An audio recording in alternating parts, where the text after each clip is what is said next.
रामपुर गांव के पास एक बहुत घना जंगल था। वो जंगल एकमात्र ऐसा रास्ता था जहां से शहर आया जाया जा सकता था। पर कुछ समय से वहां से आने जाने वाले लोग रहस्यमय तरीके से मरने लगे।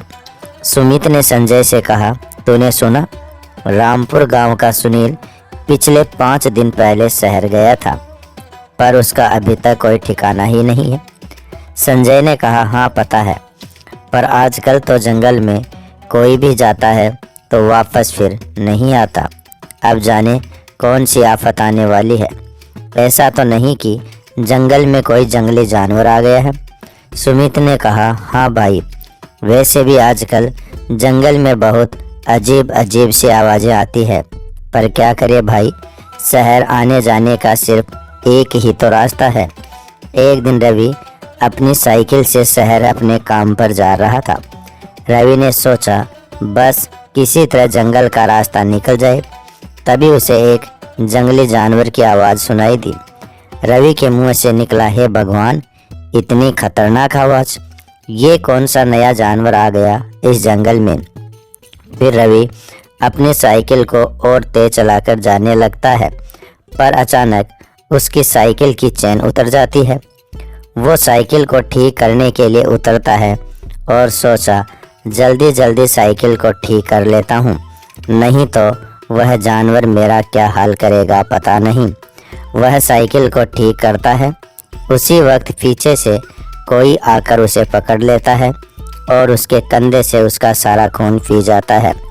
कुछ देर बाद सुमित और संजय जंगल से गुजरते हैं। रवि को देखकर सुमित और संजय उसके पास जाते हैं। सुमित ने कहा, अरे भाई, यह तो रवि है ना? हे भगवान, उस जानवर ने इसे भी मार डाला। फिर दोनों उसे उठाकर गांव ले जाते हैं। मुखिया ने कहा, अभी आसपास के गांव में मौत हो रही थी, पर अब हमारे गांव में भी उस जानवर का आतंक शुरू हो गया है। अब हम सभी को एक बार जंगल में चलकर देखना होगा और उस जानवर का कुछ न कुछ तो करना ही पड़ेगा। गांव में मातम का माहौल छा गया। अगले दिन सभी गांव वाले मसाल लेकर जंगल में जाते हैं। तभी ठोकर खाकर सुमित गिर जाता है। बाकी सभी लोग आगे बढ़ जाते हैं। सुमित बोला, अरे कहाँ जा रहे हो सब के सब? रुको रुको मेरे लिए।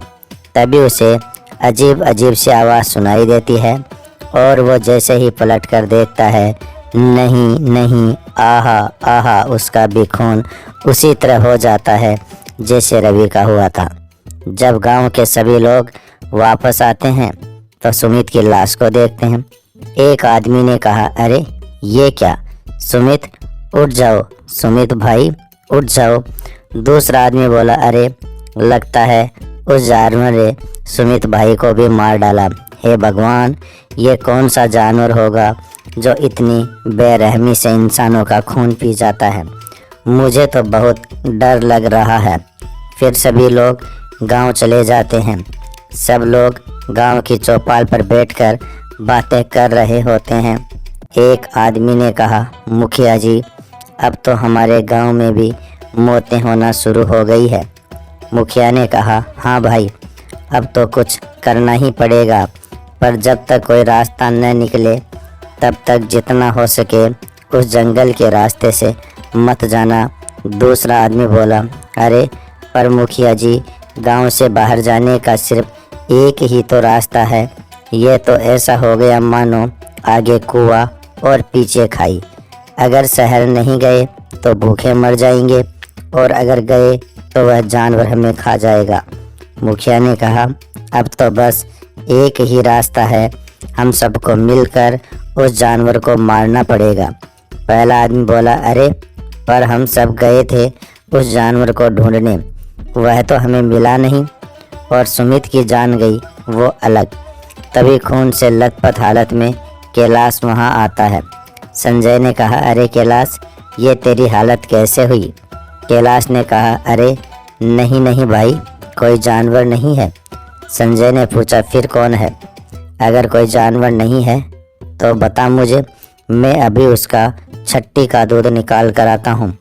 कैलाश ने कहा, अरे भाई, वो तेरा छठी सातवीं सभी का दूध निकाल देगा। संजय ने कहा, क्या मतलब? कैलाश ने कहा, अरे भाई, मैं शाम को शहर से गांव आ रहा था, तभी मेरे सामने एक विशाल, नहीं क्या कहूँ इसे, मुझे तो कुछ समझ नहीं आ रहा।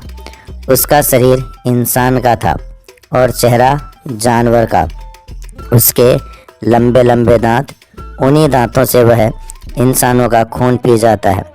उसने मुझे पकड़ लिया और इतना कसकर पकड़ा कि मैंने खुद को बचाने के लिए अपनी पूरी ताकत लगा दी थी, फिर भी मैं उसके चुंगल से बच नहीं पाया।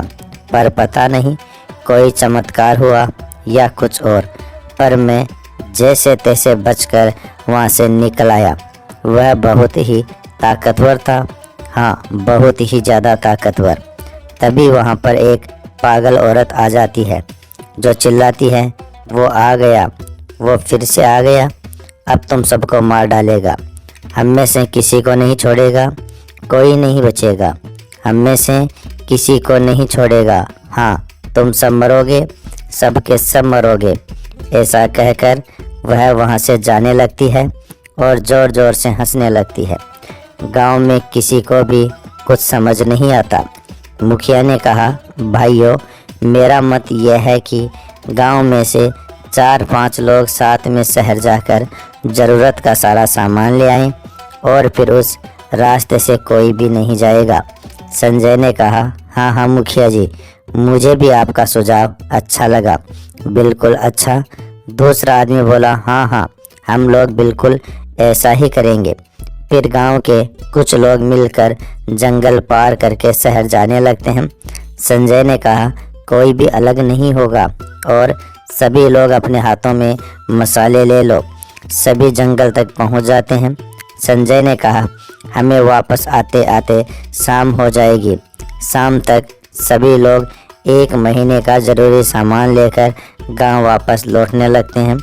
आते समय सभी लोगों के सामने एक विशाल काय आदि मानव आकर खड़ा हो जाता है।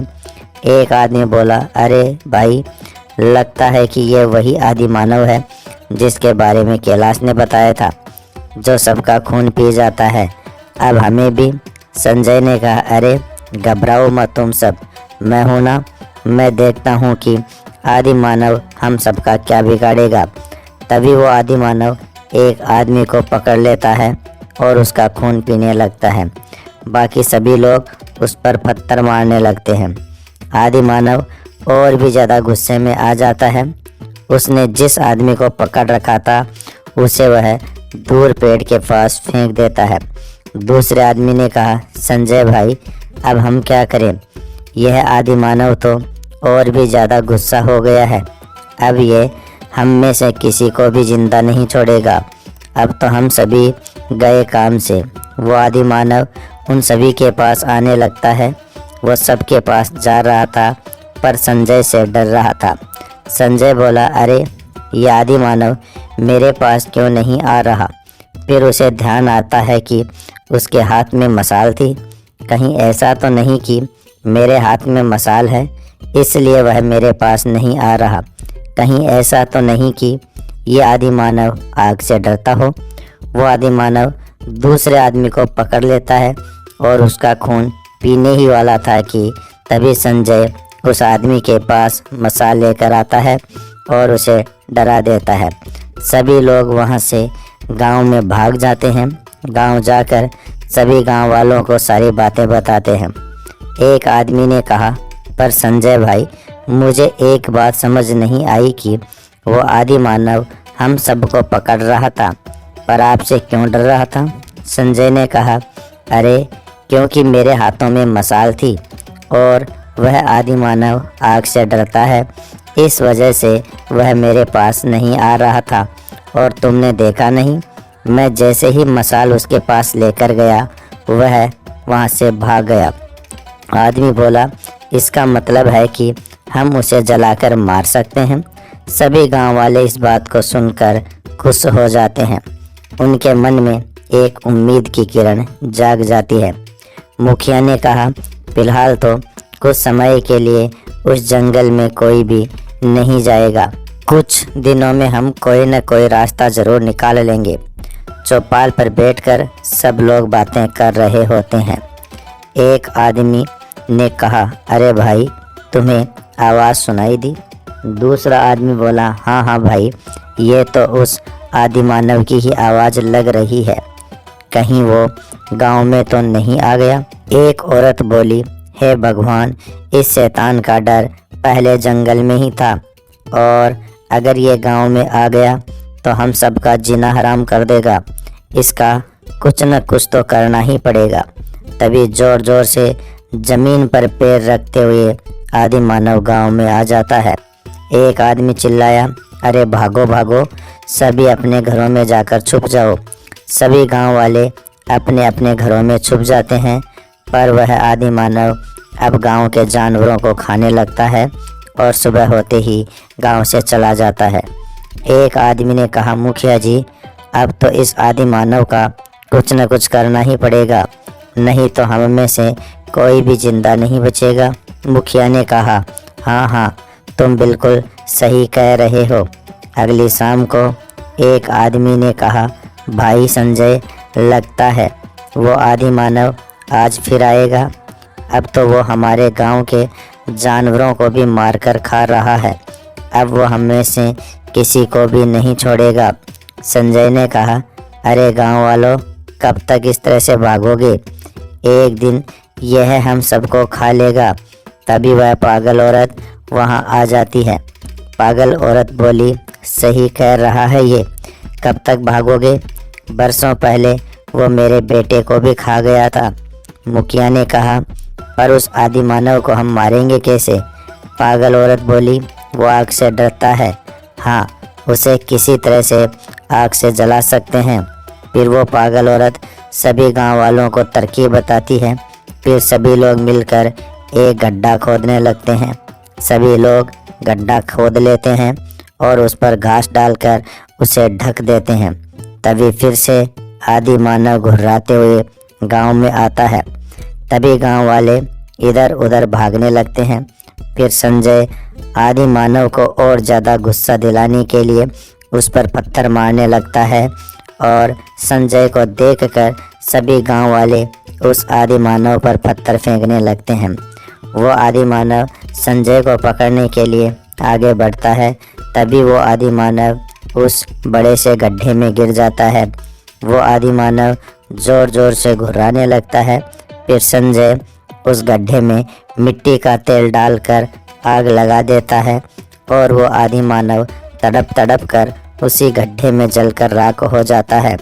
दोस्तों, इस प्रकार उस आदिमानव को मारकर गांव वालों ने चैन की सांस ली, और अब सभी लोग गांव में आराम से रहने लगे। दोस्तों, वीडियो पसंद आया हो तो लाइक और शेयर ज़रूर कर देना।